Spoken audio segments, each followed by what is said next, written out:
ഞാൻ കഴിഞ്ഞ 10 വർഷം ജോലിയൊന്നും ചെയ്തില്ല. 15 ലക്ഷം രൂപ നരേന്ദ്രമോദി എൻ്റെ അക്കൗണ്ടിൽ ഇട്ടിരുന്നു. അതിൻ്റെ പലിശ വാങ്ങിച്ചാൽ ഞാൻ ജീവിക്കുന്നത്. പിന്നെ പെട്രോൾ ഞാൻ 60 രൂപയ്ക്ക് അടിച്ച് ജീവിച്ചത്.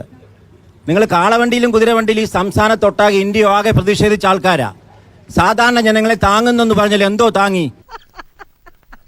സകല കള്ളന്മാരെയും അകത്താക്കിക്കൊണ്ടിരിക്കുന്നു. അതിന്റെ ഭാഗമാണ് കേജ്രിവാൾ അകത്തായിരിക്കുന്നു. അതിന് ഇവർ രണ്ടും ഒന്നാ. അതുകൂടാതെ നാഷണൽ ഹെറാൾഡ് കേസിൽ ഇവർ പറയുന്ന രാഹുൽ ഗാന്ധി ഉണ്ടല്ലോ, അദ്ദേഹം അകത്താകാൻ പോവുക. സകല കള്ളന്മാരും ഇന്ത്യ മഹാരാജ്യം കട്ടുമുടിച്ചുകൊണ്ടിരുന്ന, ഇന്ത്യ മഹാരാജ്യം കൊള്ളയടിച്ചുകൊണ്ടിരുന്ന സകല കള്ളന്മാരെയും അകത്താക്കിക്കൊണ്ടിരിക്കുകയാണ്. അഴിമതി ഇവിടെ ഇല്ലാതായിട്ട് ഈ രാജ്യം മുന്നോട്ട് പോകുന്നു. പെട്രോളിന്റെ 50 കേന്ദ്ര സർക്കാർ കുറച്ചു, ഇവിടെ കുറച്ചില്ല. പെട്രോളിന്റെ വിലക്ക് വരവ് ഈ പെട്രോൾ തന്നെ ഇല്ലാത്ത ഒരു കാലഘട്ടത്തിലേക്ക് പോകുന്നു. ഈ പെട്രോൾ തന്നെ ഇല്ലാത്ത ഒരു കാലഘട്ടത്തിലേക്ക് പോകുന്നു.